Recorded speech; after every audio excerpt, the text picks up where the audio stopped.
معراج رسول صلی اللہ علیہ وسلم 27 سال کے سفر کی حقیقت۔ پیارے دوستو، السلام علیکم ورحمۃ اللہ تعالی وبرکاتہ۔ آج ہم آپ کو ہمارے پیارے آقا حضور محمد الرسول اللہ صلی اللہ علیہ وسلم کے سفر معراج کے بارے میں کچھ ایسی باتیں بتانے والے ہیں جنہیں سن کر آپ کا دل جھوم اٹھے گا انشاءاللہ۔ آپ سبھی دوستوں سے گزارش ہے کہ اس ویڈیو کو لاسٹ تک یعنی پورا دیکھیں، تو آپ سبھی دوستوں کو پیارے آقا نبی علیہ السلام کی معراج کے حوالے سے بہت کچھ سیکھنے کو ملے گا انشاءاللہ۔ پیارے دوستوں،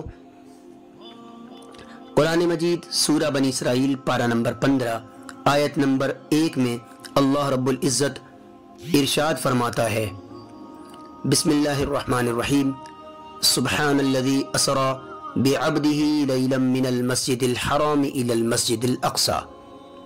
ترجمہ: پاک ہے وہ ذات جس نے اپنے بندے کو رات میں مسجد حرام سے مسجد اقصی تک سفر کرایا۔ پیارے دوستو، کوئی بھی ایمان والا معراج رسول صلی اللہ علیہ وسلم کا انکار کر ہی نہیں سکتا۔ بڑے بڑے دانشمند حضرات، سائنسدان حیران ہو رہے تھے، لیکن آج رفتہ رفتہ ہر کوئی سفر معراج کو تسلیم کر رہا ہے۔ کیا خوب کسی شاعر نے کہا ہے، سدرہ سے بھی آگے کون گیا، جبریل امی سے پوچھو، معراج کا دولہا کون بنا، جبریل امی سے پوچھو۔ پیارے دوستو، حدیث مبارکہ میں ہے کہ ایک مرتبہ ہمارے پیارے آقا حضور محمد الرسول اللہ صلی اللہ علیہ وسلم اپنے بستر پر آرام فرما رہے تھے، سو رہے تھے۔ یہاں پر میں آپ سبھی دوستوں کو ایک بات اور بتاتا چلوں، ہو سکتا ہے کہ کسی کے ذہن میں یہ بات آ جائے کہ اللہ رب العزت کو جب عرش بری پر اپنا دیدار کرانے کے لیے اپنے محبوب کو بلانا ہی تھا تو پھر نبی علیہ السلام کو سلایا ہی کیوں تھا؟ تو پیارے دوستو، اس کی حقیقت یہ ہے کہ وہ موسیٰ علیہ السلام تھے جنہوں نے اصرار کیا تھا، یا رب میں تجھے دیکھنا چاہتا ہوں، میں تیرا دیدار کرنا چاہتا ہوں۔ لیکن دوستو، یہ تو ہمارے پیارے آقا حضور محمد الرسول اللہ صلی اللہ علیہ وسلم ہیں۔ نبی علیہ السلام سو رہے ہیں، ہمارا رب اپنے محبوب کا دیدار کرنا چاہتا ہے۔ وہاں حضرت موسیٰ علیہ السلام بے قرار تھے رب کا دیدار کرنے کے لیے، لیکن دوستو یہاں خدا بے قرار ہے اپنے محبوب کا دیدار کرنے کے لیے۔ حقیقت تو یہ ہے کہ اللہ سے جب کچھ چھپا ہی نہیں تو پھر اللہ کیوں دیدار چاہتا ہے؟ تو پیارے دوستو، یہاں نقطہ یہ ہے کہ اللہ اپنے محبوب کا مرتبہ سب کو دکھانا چاہتا ہے کہ دیکھو، میں خود اپنے محبوب سے ملنا چاہتا ہوں، میں خود اپنے محبوب سے ملاقات کرنا چاہتا ہوں۔ نبی السلام سو رہے ہیں، حضرت جبرائیل علیہ السلام تشریف لاتے ہیں تو یہ دیکھ کر خدا کی بارگاہ میں عرض کرتے ہیں، اے میرے پیارے رب، تیرا محبوب تو آرام فرما رہا ہے، اب اگر میں تیرے محبوب کو جگاتا ہوں تو کہیں بے ادبی نہ ہو جائے۔ اے میرے اللہ، تو ہی بتا اب میں تیرے محبوب کو کیسے بیدار کروں؟ تو پیارے دوستو، اللہ رب العزت نے حضرت جبرائیل علیہ السلام سے ارشاد فرمایا کہ اے جبرائیل، دیکھتے کیا ہو، کچھ اور کرنے کی ضرورت نہیں ہے، بلکہ تم اپنے کافوری ہونٹوں کو میرے پیارے محبوب کے تلووں پر بوسہ دے دو، میرا محبوب بیدار ہو جائے گا۔ کسی شاعر نے کیا خوب کہا ہے، اپنے کافوری ہونٹوں سے چومے قدم یا دے آواز، کس طرح جبریل جگائے وہ بھی اتنی رات گئے۔ پیارے دوستو، میرے نبی کی معراج کا انداز نرالا ہے، ایک ایک حیران کن بات ہے۔ میرے پیارے نبی علیہ السلام نے ابھی وضو فرمایا ہی تھا، ابھی وضو کا پانی ٹپک رہا تھا کہ اللہ کے رسول صلی اللہ علیہ وسلم معراج کے سفر پر جا کر واپس بھی آ گئے۔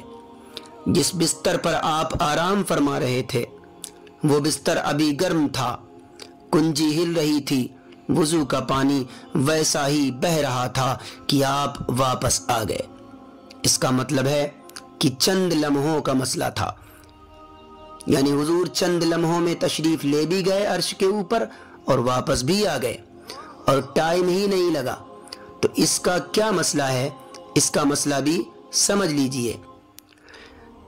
देहाती इलाकों में मर्द जो होते हैं वो खेतों के अंदर काम करते हैं, हल चलाते हैं, और सुबह सवेरे वो निकलते हैं अजानों के वक्त, और हल चलाते चलाते जब सुबह के 10 बजते हैं तो धूप भी हो जाती है।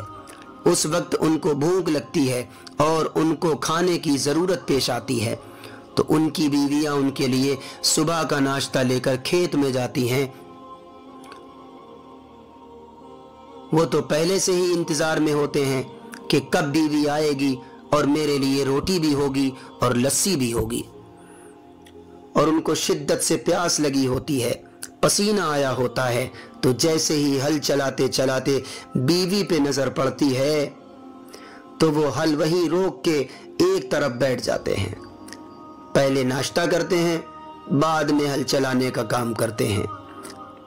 ये बात समझ में आ गई कि कोई कितना भी ज़रूरी काम कर रहा हो, लेकिन जब उसका महबूब उसे नज़र आ जाता है, जब वो अपने महबूब को देख लेता है, तो फिर वो हर काम से ज़्यादा अपने महबूब से मुलाकात का ख्वाहिशमंद हो जाता है। तो प्यारे दोस्तों, ठीक उसी तरह अल्लाह रब्बुल इज़्ज़त भी इस दुनिया के निज़ाम को चला रहा था, लेकिन जब अल्लाह के महबूब सल्लल्लाहु अलैहि वसल्लम अल्लाह रब्बुल इज़्ज़त की बारगाह में तशरीफ़ ले गए, तो अल्लाह रब्बुल इज़्ज़त ने भी यही फ़ैसला फरमाया कि ऐ मेरे महबूब, आप मेरे पास तशरीफ़ लाए हैं तो मैं थोड़ी देर के लिए निज़ाम कायनात रोक देता हूँ। लिहाजा टाइम आगे गुजरा ही नहीं, जहाँ टाइम था वहीं रहा, और अल्लाह के महबूब सल्लल्लाहु अलैहि वसल्लम सैर करके मेराज के सफ़र से तशरीफ़ ले आए। किसी आशिक ने क्या खूब कहा है, जान है वो जहान की, जान है तो जहान है। यानी हमारे प्यारे आका इस जहान की जान है। जब वो इस जहान से गए तो इस जहान की जान ही निकल गई, सब वहीं पर रुक गया, और जब आप वापस आए तो टाइम वहीं से शुरू हो गया जहां से आप छोड़ कर गए थे। अब ये चीज़ साइंस से भी साबित हो गई है। पहले ज़माने में तो इतना नहीं था, लेकिन अब साइंसी दौर है तो साइंस ने भी इस बात को तस्लीम कर लिया है। अक्लमंद हजरात बिल्कुल भी अब मेराज का सफ़र, मेराज का इनकार नहीं कर सकते। जिब्राईल अलैहिस्सलाम का आना तो छोटी बात है, अल्लाह ने ज़मीन से उठाकर अर्शों पे खड़ा करके फरमाया, आजा मेरे हबीब, आजा मेरे महबूब, आज तेरी मेरी मुलाकात होनी चाहिए। दोस्त को दोस्त से मिलना चाहिए, मुलाकात होनी चाहिए। पहला आसमान, दूसरा आसमान, तीसरा, चौथा, पांचवा, छठा, सातों आसमान गुजरवा दिए। पहले आसमान पर हज़रत आदम अलैहिस्सलाम खड़े थे, इस्तकबाल कर रहे थे, मेरे बेटे आ गए। आदम अलैहिस्सलाम ने कहा मेरे बेटे आ गए। दूसरे आसमान पर ईसा अलैहिस्सलाम, ज़करिया अलैहिस्सलाम, याह्या अलैहिस्सलाम खड़े इस्तकबाल कर रहे थे, हमारे भाई आ गए, दो जहान के नबी आ गए। तीसरे आसमान पर यूसुफ अलैहिस्सलाम खड़े थे फूलों के हार लेकर। चौथे आसमान पर इदरीस अलैहिस्सलाम खड़े थे प्रोटोकॉल लेकर। पांचवें आसमान पर हारून अलैहिस्सलाम खड़े थे फुल प्रोटोकॉल के साथ। छठे आसमान पर मूसा अलैहिस्सलाम खड़े थे फुल प्रोटोकॉल के साथ। हर जगह नबी रसूल फरिश्तों का हुजूम, कोई फरिश्ता रुकू में, कोई सजदे में, कोई क़याम में, कोई तिलावत में, कोई तस्बीह में, कोई जिक्र में। मैंने कहीं पढ़ा नहीं है, लेकिन दिल और दिमाग यही कह रहे हैं कि जब मेरे नबी आसमान में गए होंगे तो हर फरिश्ता अलग अलग तरीके से मसरूफ़ इबादत होगा, और अब भी है। और मेरे नबी जब पहुंचे होंगे तो यकीनन मेरे रब ने फरिश्तों से ये कहा होगा कि ऐ मेरे फरिश्तों, मेरी तस्बीह छोड़कर मेरे महबूब मेरे नबी से मिल लो, जाकर जाओ मेरे नबी को प्रोटोकॉल दो। सारे फरिश्ते मेरे नबी के कदमों में कुर्बान हो रहे होंगे। छठे आसमान पर मूसा अलैहिस्सलाम कह रहे हैं मेरे भाई आ गए, मेरे भाई आ गए। सातवें आसमान का नज़ारा कुछ और था। सातवें आसमान पर एक बैतुल्लाह देखा, जैसे मक्के का बैतुल्लाह, उसका तवाफ हो रहा है, اور اس بیت اللہ کی دیوار کے ساتھ ایک بزرگ آدمی بیٹھا ہوا ہے، سفید داڑھی ہے، نورانی چہرہ ہے، وہ نہیں اٹھا ہے، وہ ایسے ہی بیٹھا ہوا ہے۔ تو میرے پیارے نبی علیہ السلام حضرت جبرائیل سے پوچھتے ہیں یہ کون ہے؟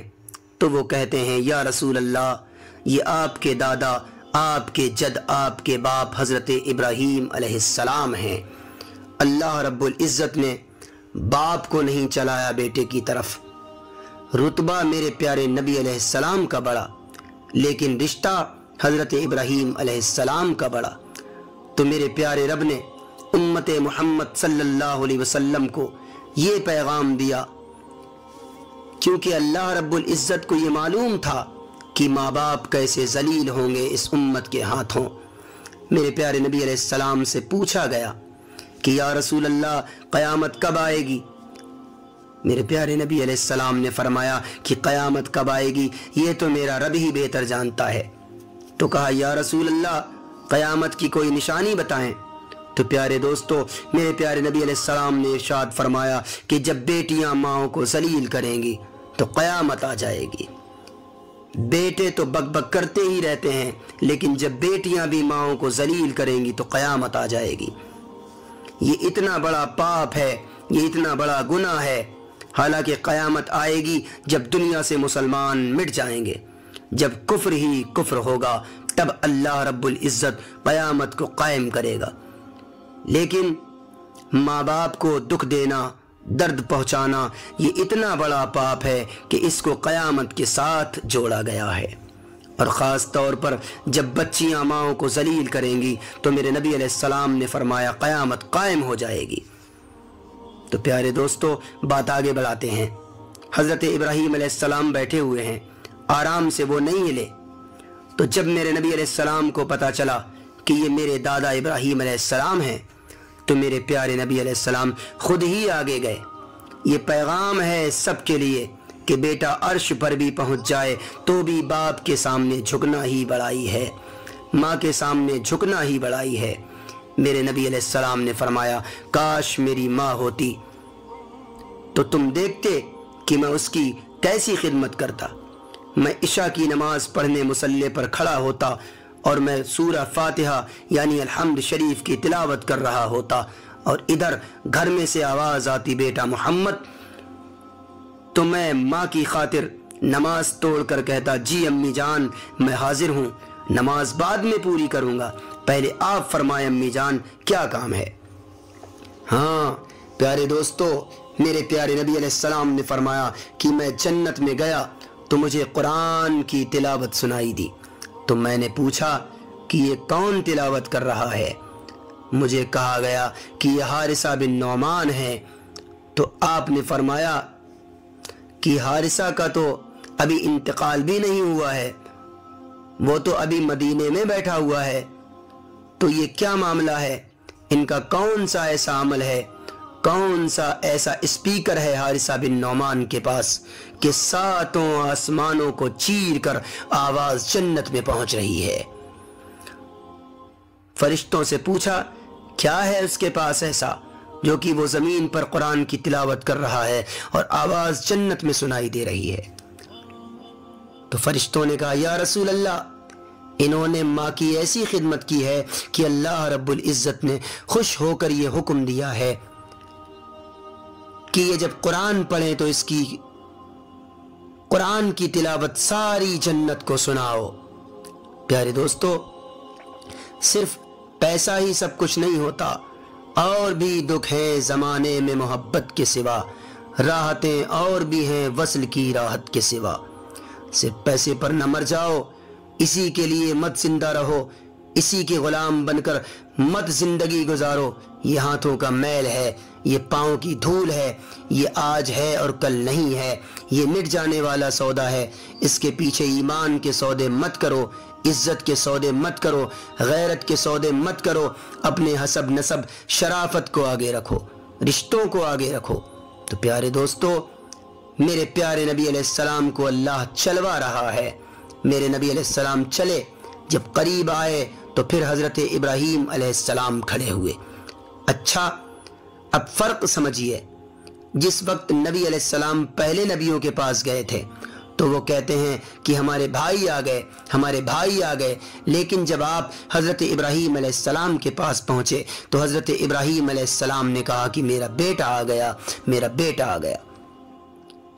गले लगा लिया और माथे पर बोसा दिया, जैसे बाप बच्चे के साथ करता है। माथे पर बोसा दिया और आगे रवाना किया। सिदरतुल मुंतहा को जा रहे हैं, अल्लाह रब्बुल इज़्ज़त से मिलने जा रहे हैं, अल्लाह रब्बुल इज़्ज़त को देखने जा रहे हैं। और अल्लाह रब्बुल इज़्ज़त ने नबी अलैहिस्सलाम को इब्राहीम अलैहिस्सलाम के आगे झुकाकर पूरी उम्मत के बच्चे बच्चियों को ये पैगाम दे दिया कि जितने भी बड़े बन जाओ, माँ बाप के आगे झुककर चलोगे तो इज्जत पाओगे, वरना जानवर से भी ज्यादा जलील होकर मर जाओगे। 2 टके की इज्जत नहीं है, रिश्तों को पानी दो। मेरे नबी की जिंदगी का दर्स अजीम यही है। आखिरकार सिदरतुल मुंतहा आ गया। जिब्राईल अमीन ने अर्ज किया, या रसूल अल्लाह, अब इससे आगे मैं नहीं जा सकता, आगे जाने का मेरे पास वीज़ा नहीं है, यानी इजाज़त नहीं है किसी को भी इससे आगे जाने की, वीज़ा मिलता ही नहीं आगे का। बस या रसूल अल्लाह, अब मैं इससे आगे नहीं जा सकता, अब अगर मैं थोड़ा भी बालिश्त भी आगे बढ़ा तो मैं जलकर राख हो जाऊंगा। आसान ज़बान में कहूँ तो जिब्राईल अलैहिस्सलाम ने कहा, या रसूल अल्लाह, आगे का वीज़ा मेरे पास नहीं है, अब आगे आप जानो और आपका रब जाने। फिर मेरे नबी अलैहिस्सलाम आगे अपनी शान के साथ गए हैं। फिर मेरे रब के अर्श के दरवाजे खुले हैं। फिर मेरे नबी अलैहिस्सलाम ने अल्लाह रब्बुल इज़्ज़त के अर्श पर कदम रखा तो अर्श भी झूमने लगा है। किसी आशिक़ रसूल ने क्या खूब कहा है, जलते हैं जहां जिब्रील के पर, जिस जहाँ पे ना पहुंचा कोई बशर, उससे भी कहीं आगे का सफर, सिदरा से वो तन्हा करते हैं। अर्श भी झूम उठा, आज कौन आ गया, आज रहमतुल लिल आलमीन आ गए, मोहम्मद मुस्तफ़ा सल्लल्लाहु ताला अलैहि वसल्लम आ गए, अल्लाह रब्बुल इज़्ज़त के हबीब महबूब अल्लाह के रसूल आ गए। अर्श भी खुशी से झूम रहा था। और फिर ऊपर अर्श और रब के दरमियान पर्दे, लाखों करोड़ों अरबों, जिन पर्दों की तादाद खुदा बेहतर जानता है। अल्लाह रब्बुल इज़्ज़त ने सारे पर्दे हटाकर अपने आप को दिखाकर अपने महबूब से कहा, अस्सलामु अलैका अय्युहन नबिय्यु व रहमतुल्लाहि व बरकातुहू। सुभान अल्लाह, ऐ मेरे महबूब, आपका रब आपको सलाम पेश करता है। क्या शान है मेरे प्यारे नबी अलैहिस्सलाम की, और क्या खूब मेरे नबी की नस्ल है। मेरे प्यारे नबी अलैहिस्सलाम फरमाते हैं, मेरे बाप हज़रत अब्दुल्ला से आदम अलैहिस्सलाम तक किसी के दामन पर बदकारी का दाग नहीं है। मैं पाकीज़ा नस्ल से हूँ, पाक नस्ल से हूँ, इतनी बड़ी नस्ल से कोई भी नहीं आया, कोई भी नहीं आया। सुभान अल्लाह।